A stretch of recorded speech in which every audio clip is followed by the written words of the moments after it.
I remember the topic for today. I'm just gonna jump right in. Ain't gonna tell y'all.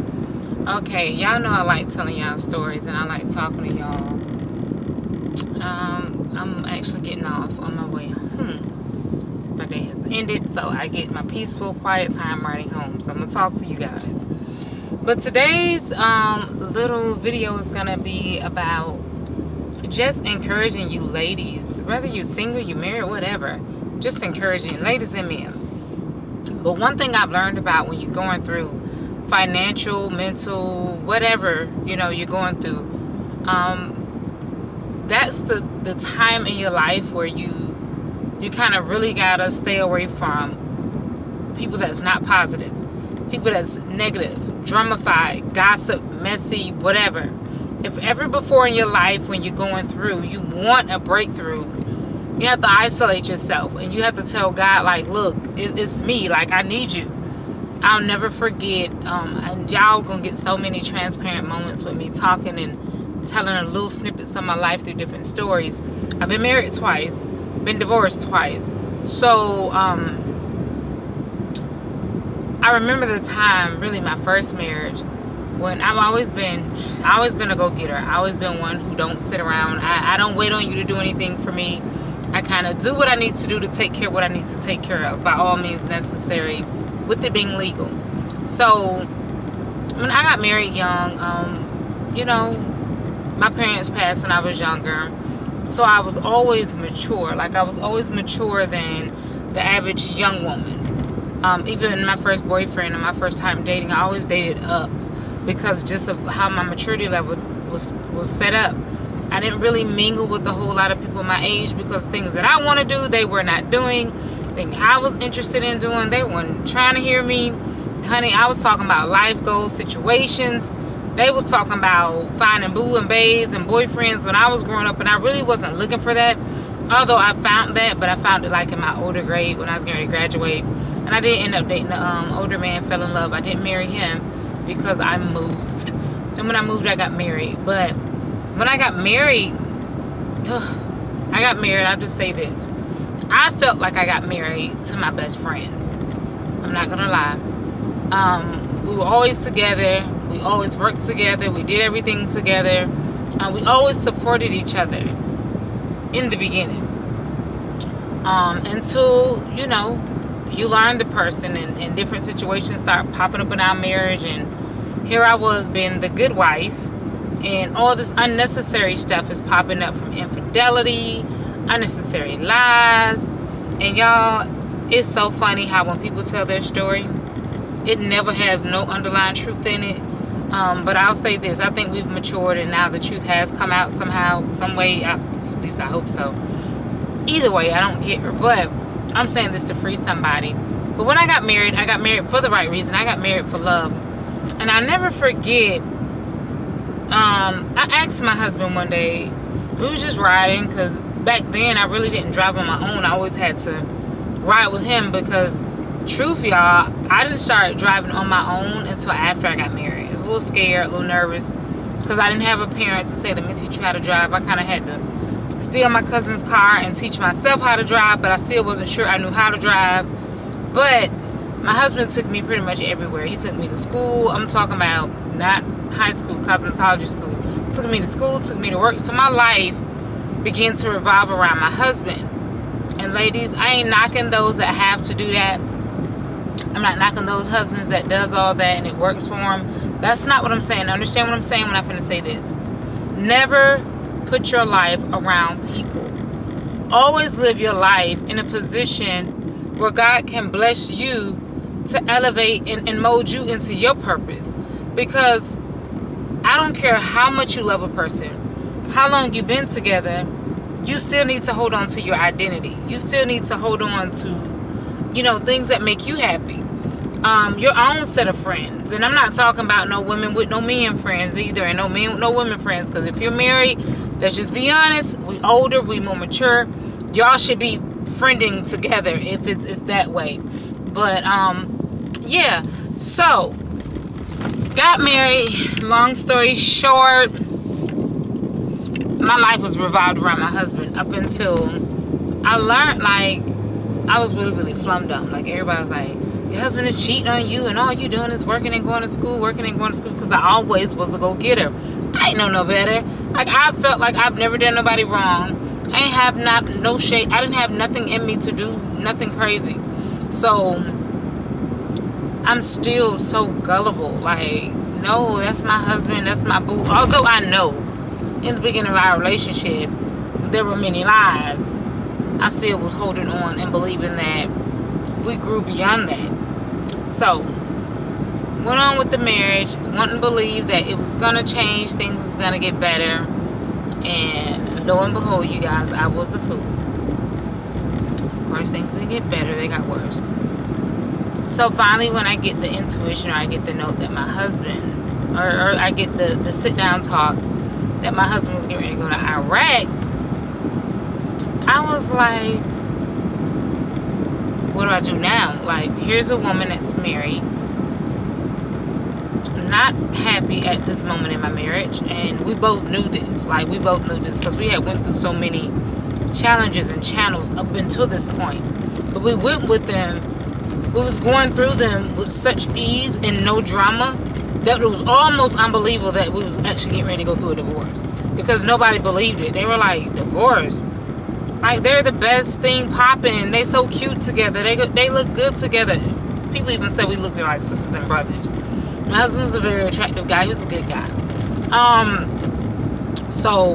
And I say he was a good guy, you guys, because we all can do things when we're young and we're immature and we have to go into ourselves. So there's no shade. I'm just speaking to testify and help somebody. But at any rate, so we got married after I knew that this marriage was not for me anymore, and I wanted out, because I always told God that I ever got to a point that I was in love with somebody else, I wanted to be with somebody else. I wanted out of my marriage, period. I didn't want to be that woman that cheated on her husband. I didn't want to be that woman that have a side person. So I ended up being that woman. And I'm going to tell you how. Like, I didn't cheat, though. I sat my husband down and I told my husband, this is our ran its course. Like, we don't love each other anymore. We're just in it for the emotions. Like, it's just a matter of when. So after we got the note that he was going to Iraq, in my mind, I'm like, okay, you cannot leave him while he's getting ready to go to Iraq. Like, who's going to send packages? Who's going to make sure his money's straight? Because I kind of knew, you know, vaguely, I knew some of the things he went through his first wife. So I wanted to prove my point that I will support you no matter what, but I don't want to be married no more. Like, I want out. So I sat my husband down and I told my husband that I had feelings for somebody else. My husband was like, nope. I'm not getting a divorce. I still love my wife. And we're going to work through this. Now, you guys, I had been with my husband for years at that moment. He had had a baby on me. He had had affairs on me. And I had done none of that at that moment. So I felt like I was okay. Like, I had room to say what I wanted, and I wanted out, because I had stood the test of time. I did the A1 day one. I was the ride or die fool. So, no, I'm not gonna say a fool, because when you're married, you're supposed to be there for your husband. You're supposed to believe in your husband. You're supposed to support your husband until God release you. When I say God release you, until God said, okay, now there is no more. And honestly, in the Bible, those are grounds for divorce, adultery. So I had grounds to get a divorce, but I was yet holding on to my marriage. So I'm not even going to talk about this. A whole nother YouTube of what I went through, and explain to you women how I kept my sanity in what I went through with another woman. So my husband didn't want to divorce me. Went to Iraq, came back. I started seeing someone else, or, you know, casual dates, casual sex, whatever you want to call it. But it was nothing where I can say that I felt like I was going to jump and get married tomorrow. But I think when my husband came home, it was like, how could you do this?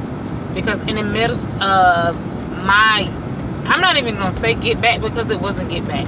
I didn't do it to hurt him. I did it because I knew I was growing affection and feelings for other people. And my husband wasn't trying to let me out of a divorce. He wasn't trying to leave me. But I wouldn't file for a legal separation, you guys. I did. I went and filed for legal separation. I was dead serious. I've never did anything without discussing it with him. Whether he accepted it or not, I told him. So after everything was done, I didn't understand at first. Like, it was almost crazy. Like, I couldn't believe I was getting a divorce, because I was getting a divorce, but yet this man was coming to my house. We was yet sleeping together. We was yet being intimate. But I ain't gonna lie, I could see the hurt. Like, it wasn't like intimacy when we were married before or we were in love. It was the intimacy of like, I love you so much and I messed up and I can't take what you done to me type of situation. How am I gonna let go of this? Because I can't deal with it, but I still love you. So it was almost like, I love you and I don't want to let go, but I gotta let go. So because I was at a place in my life like, okay, God, you got all of the Jezebel, the foolishness, the stuff out of me that I wanted to do, I really was ready to work on my marriage. Whether it took me and my husband naming my baby after us or whatever it took, I was really ready to do what I had to do to make my marriage work. He messed up. I was crushed. He messed up a million trillion times. I was crushed. I messed up. And it was hell. So, women, I will say this. Men can dish out something, but they can't take it in the way they dish it out. So you have to be careful with that. And honestly, it's for me, if I have nothing else at this age, that I will say, if I could talk to my younger self, I would never ever hurt a person or do what a person done to me. I don't believe in get back anymore. I don't believe in revenge. If you hurt me, you hurt me. I hurt, I pray, and I get over it, and I move on. Because the older you get, you learn, like, my blessing does not lie in what I'm doing. There is nothing good going to come out of this, because it's happening at a premature moment. Like, I'm not thinking straight. You're not thinking straight.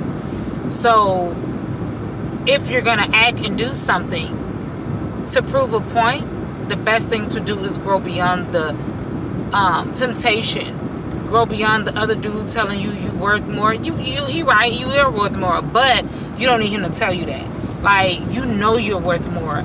You know that you can do something different or better, but you don't need him to tell you that, or to indulge in sex or any kind of act with him to prove a point to you that you are worthy.